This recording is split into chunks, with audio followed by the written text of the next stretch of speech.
Good morning मुलांनो, शुभ सकाळ. अर्थशास्त्र इयत्ता 12वी हा विषय आपण अभ्यासाला घेतलेला आहे आणि यामधील प्रकरण क्रमांक 8 भारतातील सार्वजनिक वित्त व्यवहार पब्लिक फायनान्स इन इंडिया हे प्रकरण आपण अभ्यासत आहोत. आज आपण यातील उपघटक अभ्यासणार आहोत. सार्वजनिक खर्च. यापूर्वी आपण या प्रकरणामध्ये सार्वजनिक वित्त व्यवहाराची व्याख्या, अर्थ, स्वरूप आणि त्याचे घटक, त्याचप्रमाणे सार्वजनिक वित्त व्यवहार आणि खाजगी वित्त व्यवहार यामधील फरक देखील अभ्यासला आहे. चला तर सार्वजनिक खर्च हा घटक आपण अभ्यासणार आहोत. तत्पूर्वी सार्वजनिक वित्त व्यवहाराचे जे 5 घटक आहेत ते पुन्हा एकदा आपण आठवून पाहूया. आपण सार्वजनिक खर्च हा घटक अभ्यासणार आहोत. आज 2 नंबरचा घटक आहे सार्वजनिक उत्पन्न, 3 नंबरचा घटक आहे सार्वजनिक कर्ज, 4 नंबरचा घटक आहे राज्य वित्तीय धोरण आणि 5 नंबरचा घटक आहे वित्तीय प्रशासन. आज आपण सार्वजनिक खर्च हा पहिला घटक अभ्यासणार आहोत आणि त्याचे उपघटक जे आहेत आपल्याला दाखवलेले अ, ब, क, ड, महसुली खर्च, भांडवली खर्च, विकास खर्च आणि विकासेतर खर्च हे घटक आज आपण अभ्यासणार आहोत आणि सार्वजनिक खर्च का वाढलाय त्याची कारणंही आपण अभ्यासणार आहोत. चला तर सार्वजनिक खर्च म्हणजे काय ते आपण अभ्यासूया. सार्वजनिक खर्च इंग्रजीमध्ये म्हणतात पब्लिक एक्सपेंडिचर. सार्वजनिक खर्च म्हणजे केंद्र शासन, राज्य शासन आणि स्थानिक स्वराज्य संस्था यांनी नागरिकांचे संरक्षण, त्यांच्या सामूहिक गरजांची पूर्ती आणि लोकांच्या आर्थिक व सामाजिक कल्याणासाठी केलेला खर्च म्हणजे सार्वजनिक खर्च होय. पहा, इथे ही व्याख्या लक्षात ठेवायची. सार्वजनिक खर्च म्हणजे काय? केंद्र शासन, राज्य शासन, स्थानिक स्वराज्य संस्था यांनी काय कामं करायची आहेत? नागरिकांचं संरक्षण, त्यांच्या गरजांची पूर्तता आणि लोकांच्या आर्थिक व सामाजिक कल्याणासाठी खर्च करायचा आहे. त्याला सार्वजनिक खर्च असे म्हणतात. आणखी माहिती घेऊया. मागच्या काळामध्ये काय म्हटलेलं आहे सार्वजनिक खर्चाच्या संदर्भात. 20व्या शतकापर्यंत बहुसंख्य देशांनी निर्हस्तक्षेपाचे धोरण स्वीकारले होते. या धोरणाअंतर्गत शासनाच्या कार्यशक्तीच्या कार्यापर्यंत मर्यादित होती. परंतु आधुनिक शासन केवळ संरक्षण आणि नागरी प्रशासन अशी सक्तीची कार्ये करतात असे नाही, तर आपल्या देशात आर्थिक व सामाजिक विकासाचा प्रसार करण्यासाठीही ऐच्छिक कार्य करत असतात. त्यामुळे अलीकडील काळात सर्व खर्चात सातत्याने वाढ होत आहे. म्हणून सार्वजनिक वित्त व्यवहारात खर्चाचा अभ्यास हा महत्त्वपूर्ण भाग आहे. की खर्चाचा भाग का अभ्यासायचा आहे? पूर्वी 20व्या शतकापर्यंत निर्हस्तक्षेपाचे धोरण म्हणजे सरकार अर्थव्यवस्थेमध्ये हस्तक्षेप करत नव्हतं असं धोरण होतं पूर्वी. म्हणजे तेव्हा शासनाचं कार्य खूप मर्यादित होतं. परंतु आधुनिक काळामध्ये काय घडलंय तर सरकार केवळ संरक्षण, नागरी प्रशासन ही कार्ये सक्तीची आहेत म्हणून करतात असं नाही, तर देशामध्ये आर्थिक व सामाजिक विकासाचा प्रसार करण्यासाठी ऐच्छिक कार्य करत असतात समाजाच्या कल्याणासाठी. म्हणूनच अलीकडील काळात सर्व खर्चात सातत्याने वाढ होत आहे आणि म्हणूनच आपल्याला सार्वजनिक खर्चाचा अभ्यास करायचा आहे. पाहूया आपण सार्वजनिक खर्चाचे वर्गीकरण कसे केले जाते. निरनिराळ्या अर्थशास्त्रज्ञांनी भिन्न भिन्न आधारावर सार्वजनिक खर्चाचे वर्गीकरण केलेले आहे. सार्वजनिक खर्चाच्या काही महत्त्वपूर्ण प्रकारांचा आता आपण अभ्यास करूया. पाहूया आपण कसं वर्गीकरण केलेलं आहे. 1 किंवा अ महसुली खर्च, ब भांडवली खर्च, क विकासात्मक खर्च आणि ड विकासेतर खर्च. म्हणजे आजच्या काळामध्ये कोणत्याही शासनाला या चार प्रकारचा खर्च करावा लागतो. त्याचा आपण आता सविस्तर अभ्यास करूया. अ महसुली खर्च. महसुली खर्च हा सर्वसाधारणपणे शासकीय खात्यांवर आणि विविध सेवांवर केला जातो. हा खर्च नियमितपणे उद्भवतो. उदाहरणार्थ शासनाचा प्रशासकीय खर्च, शासकीय कर्मचाऱ्यांचे पगार व भत्ते, निवृत्ती वेतन, वैद्यकीय सेवा आणि सार्वजनिक आरोग्याचा खर्च इत्यादी या खर्चाचा समावेश होतो महसुली खर्चामध्ये. हा खर्च शासकीय खात्यांवर होतो. सरकारची वेगवेगळी खाती आहेत अर्थव्यवस्था चालवण्यासाठी, त्या तिथे आणि विविध सेवांवर खर्च होतो. तसेच हा खर्च नियमितपणे उद्भवतो, सातत्याने, वारंवार. म्हणजेच उदाहरण काय? प्रशासकीय खर्च, सरकारी कर्मचाऱ्यांचे पगार आणि भत्ते, निवृत्ती वेतन म्हणजे पेन्शन, वैद्यकीय सुविधा सेवा आणि सार्वजनिक आरोग्याचा खर्च याचा समावेश महसुली खर्चात होतो. पुढचा प्रकार पाहूया. ब भांडवली खर्च. भांडवली खर्च म्हणजे देशाच्या वृद्धी व विकासासाठी नव्याने केला जाणारा खर्च होय. देशाच्या आर्थिक वृद्धीसाठी केला जाणारा खर्च. उदाहरणार्थ विविध विकास प्रकल्पातील मोठ्या गुंतवणुका, शासकीय कर्जाची परतफेड, राज्य शासन व शासकीय कंपन्यांना दिलेले कर्ज इत्यादी भांडवली खर्चाची उदाहरणे आहेत. पाहूया आपण भांडवली खर्चाची उदाहरणं काय काय आहेत. एकतर तो देशाच्या वृद्धीसाठी, आर्थिक वृद्धी करायची असते देशाची विकासासाठी, आर्थिक वृद्धी आणि विकासासाठी केला जाणारा नवीन खर्च असतो हा.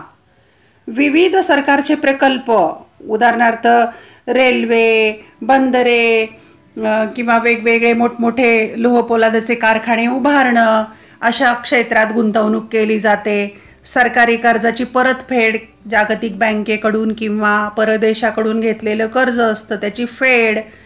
नंतर राज्य सरकार आणि शासकीय कंपन्यांना दिलेले कर्ज, राज्य सरकारला केंद्र शासन कर्ज देते, सरकारी कंपन्यांना कर्ज देते, त्या सर्वांचा समावेश भांडवली खर्चात होतो. पुढचा प्रकार आहे क विकासात्मक खर्च. विकासात्मक खर्च हा उत्पादक स्वरूपाचा असतो. ज्या खर्चामुळे रोजगार निर्मिती, उत्पादन वाढ, किंमत स्थैर्य इत्यादी बदल घडून वाढ होते, त्याला विकासात्मक खर्च असे म्हणतात.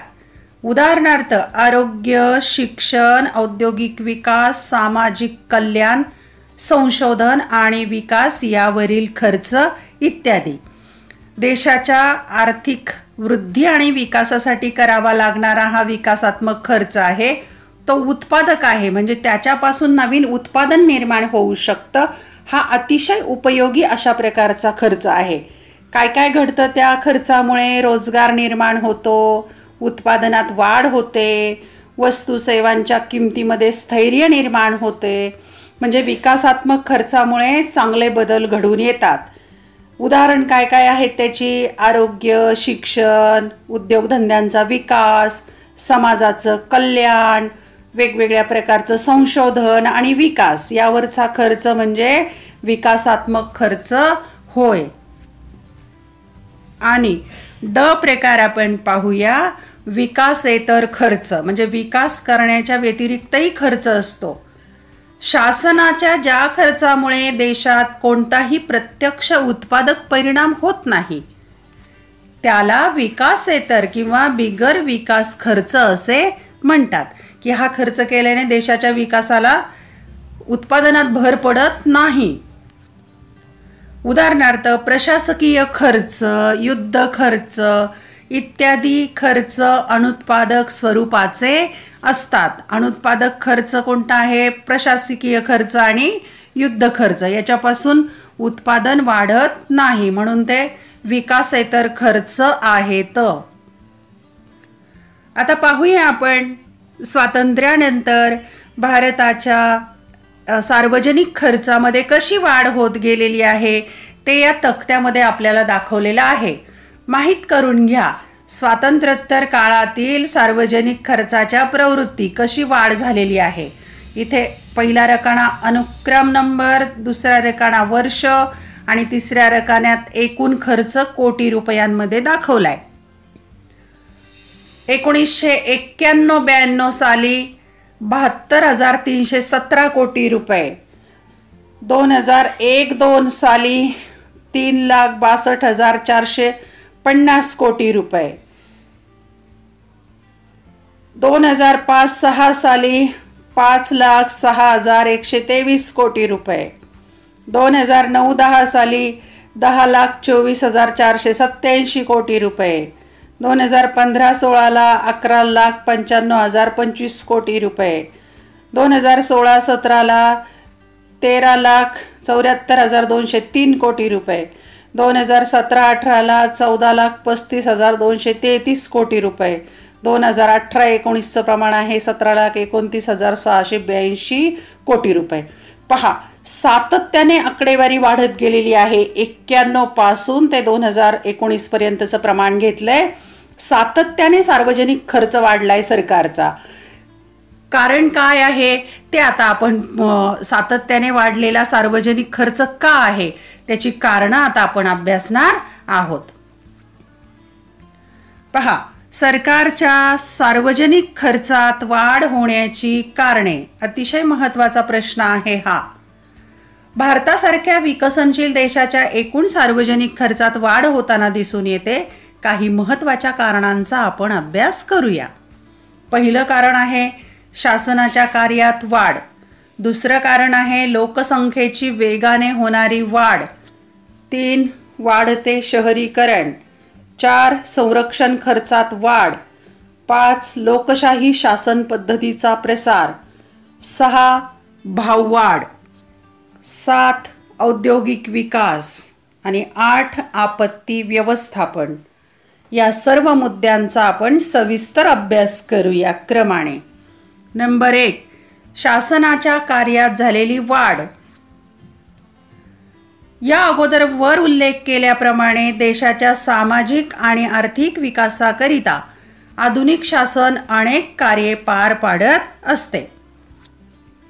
शिक्षण प्रसार, आरोग्य, सार्वजनिक आरोग्य, सार्वजनिक बांधकाम, मनोरंजन, कल्याणकारी योजना इत्यादी बाबींचा या कार्यात समावेश होतो. यावरून असे आढळून येते की शासन सातत्याने नवनवीन कार्ये स्वीकारत आहे आणि जुनी कार्ये अधिक कार्यक्षमतेने मोठ्या प्रमाणावर पार पाडत आहे. त्यामुळे सार्वजनिक खर्चात वाढ होते. महत्त्वाचं कारण आहे की सरकार शिक्षण प्रसार, सार्वजनिक आरोग्य, सार्वजनिक बांधकाम, मनोरंजन, समाज कल्याणकारी योजना हे काम करतेच, जुनी कार्ये तर करतेच, आणखी नवनवीन कार्य स्वीकारत आहे. म्हणून सरकारची कामं वाढलेली आहेत, पर्यायाने खर्चात वाढ झाली. दुसरं कारण आपण पाहूया, लोकसंख्येची वेगाने होणारी वाढ. भारतासारख्या विकसनशील देशाची लोकसंख्या वेगाने वाढत आहे. इसवी सन 2011च्या जनगणनेनुसार ती लोकसंख्या 121.02 कोटी इतकी होती. परिणामी वाढत्या लोकसंख्येच्या गरजांची पूर्ती करण्यासाठी शासनाला अधिक खर्च करावा लागतो. आता पहा, 2011चं इथे प्रमाण दिलेलं आहे भारताच्या लोकसंख्येचं .02 कोटी इतकी लोकसंख्या 2011ला होती. आता आणखी वाढलेली असणार आहे. म्हणजे मोठ्या लोकसंख्येच्या देशाच्या गरजाही मोठ्या असतात. सगळ्या लोकांच्या गरजा पूर्ण करण्यासाठी सरकारला खूप मोठ्या प्रमाणावर खर्च करावा लागतो. लोकसंख्येच्या बाबत चीन या देशाचा प्रथम क्रमांक आणि भारताचा द्वितीय क्रमांक आहे. पुढचं कारण आपण पाहूया. क्रमांक 3, वाढते शहरीकरण. वाढते शहरीकरण ही सध्याची जागतिक स्थिती आहे. यामुळे पाणी पुरवठा, रस्ते, ऊर्जा, शाळा व महाविद्यालये, सार्वजनिक वाहतूक, स्वच्छता इत्यादींवरील शासनाच्या खर्चात वाढ होते. जसं जसं शहरं वाढत जातात त्या शहरांच्या सर्व गरजा पुरवण्यासाठी सरकारला खूप मोठ्या प्रमाणावर खर्च करावा लागतो. पाणी पुरवठा असेल, रस्ते असेल वगैरे. पुढचं कारण आपण पाहूया. संरक्षण खर्चात झालेली वाढ. आधुनिक काळात अस्थिर व असमंजस आंतरराष्ट्रीय संबंधामुळे युद्ध नसतानाही संरक्षण खर्च वाढत असतो. पहा, आत्ताचंच उदाहरण घेतलं, चीन आणि भारताचे आंतरराष्ट्रीय स्तरावर संबंध बिघडले. त्यामुळे दोन्हीही देशांचा खर्च वाढलेला आहे. सीमा रेषेवर सैन्य तैनात करणं आणि युद्धाची तयारी ठेवणं यासाठी खूप मोठ्या प्रमाणावर खर्च करावा लागतो. म्हणून सरकारचा खर्च सातत्याने वाढत जातो. पुढचं कारण सांगितलेलं आहे. 5वं, लोकशाही शासन पद्धतीचा प्रसार. जगातील बहुसंख्य देशांमध्ये लोकशाही शासन पद्धती आहे. नियमित निवडणुका व इतर बाबींमुळे लोकशाही शासन पद्धती खर्चिक ठरते. त्यामुळे शासनाच्या एकूण खर्चात सतत वाढ होत जाते. निवडणुका आणि लोकशाही शासन पद्धती चालवण्यासाठी सरकारला खूप मोठ्या प्रमाणावर खर्च करावा लागतो. पुढचं कारण आहे 6वं, भाववाढ. एखाद्या व्यक्तीवर जसा भाववाढीचा परिणाम होतो तसा सरकारवर सुद्धा होतो. एखाद्या खाजगी व्यक्तीप्रमाणेच आर्थिक व सामाजिक विकासासाठी शासनाला बाजारातून वस्तू व सेवांची खरेदी करावी लागते. सर्वसाधारणपणे किंमत वाढीची प्रवृत्ती दिसून येते. त्यामुळे शासनाला वाढीव खर्च करावा लागतो. जसं व्यक्तीला वेगवेगळ्या वस्तू व सेवा खरेदी कराव्या लागतात त्याप्रमाणे सरकारलाही खरेदी करावी लागते. मग ती खरेदी करताना भाववाढ झालेली असते. त्यामुळे शासनाचा खर्च वाढतो. पुढचं कारण सांगितलेलं आहे 7वं, औद्योगिक विकास. औद्योगिक विकासामुळे अर्थव्यवस्थेत उत्पादन वाढ, रोजगार वाढ व एकूण वृद्धी घडून येते. म्हणून औद्योगिक विकासासाठी शासन मोठ्या प्रमाणावर प्रयत्न करते. त्यात विविध योजना आणि कार्यक्रमावर खर्च करते. परिणामी एकूण खर्चात वाढ होते. उद्योगांचा विकास झाला की देशाच्या विकासाला हातभार लागतो. म्हणून सरकारचा प्रयत्न असतो की उद्योगधंद्यांची वाढ व्हावी, उत्पादन वाढावं, त्यातून रोजगार वाढावा. म्हणून वेगवेगळ्या प्रकारच्या योजना राबवते, वेगवेगळ्या प्रकारचे कार्यक्रम राबवते आणि त्या परिणाम काय होतो तर खर्च वाढ होते. 8वा, शेवटचा मुद्दा आहे आपत्ती व्यवस्थापन. आपत्ती, नैसर्गिक संकट. अलीकडील काळात भूकंप, पूर, वादळे, सामाजिक अशांतता अशा नैसर्गिक व मानवनिर्मित आपत्ती वारंवार घडून येताना दिसत आहेत. त्यामुळे शासनाला आपत्ती व्यवस्थापनावर मोठ्या प्रमाणावर खर्च करावा लागतो. परिणामी एकूण खर्चात वाढ होते. पहा, आत्ताच्या जो जागतिक स्तरावर कोरोनासारखा भयानक महामारी रोगाची आलेली आहे, अशा वेळेला सरकारचा खर्च किती प्रचंड प्रमाणात वाढलेला आहे. म्हणजेच नैसर्गिक आपत्ती असो अगर मानवनिर्मित आपत्ती असो, सरकारला मोठ्या प्रमाणावर खर्च करावा लागतो. आणि कल्याणकारी राज्याची संकल्पना राबवण्यासाठी सार्वजनिक खर्चात वाढ होणे अपरिहार्य असते. आधुनिक शासन कल्याणकारी राज्यासाठी कार्य करते, त्यामुळे सार्वजनिक खर्चात वाढ होणे अपरिहार्य आहे. आता तुम्हाला पुस्तकामध्ये पानी क्रमांक 73 वर शोधा पाहू म्हणून 2 प्रश्न दिलेले आहेत. वर दिलेल्या कारणांव्यतिरिक्त सार्वजनिक खर्चातील वाढीची इतर कारणे शोधा. आता ती काही कारणं मी सांगते. ग्रामविकास योजना, सार्वजनिक क्षेत्राच्या कामकाजात झालेली वाढ, कृषी विकासाच्या योजना, या कारणाने सुद्धा सार्वजनिक खर्च वाढलेला आहे. 2. शोधा पाहू शासनाच्या महत्त्वाच्या समाज कल्याणकारी योजना, म्हणजे समाजाचं कल्याण करण्यासाठी काही योजना, त्याची नावं सांगते मी. प्रधानमंत्री आदर्श ग्राम योजना, प्रधानमंत्री सुरक्षा विमा योजना, प्रधानमंत्री जनधन योजना, सुकन्या समृद्धी योजना, अशा प्रकारच्या योजनांच्यासाठी सुद्धा सरकारला मोठ्या प्रमाणावर खर्च करावा लागतो. लघुत्तरी प्रश्न, वस्तुनिष्ठ प्रश्न म्हणून हा टॉपिक तुम्ही तयारी करून ठेवा. धन्यवाद. व्हिडिओ आवडल्यास लाईक करा, कमेंट करा, शेअर करा, तुमच्या मित्रमैत्रिणींना पाठवा. तसेच तुमच्या अडीअडचणी कमेंट बॉक्समध्ये तुम्ही टाकू शकता. अभ्यासासाठी शुभेच्छा.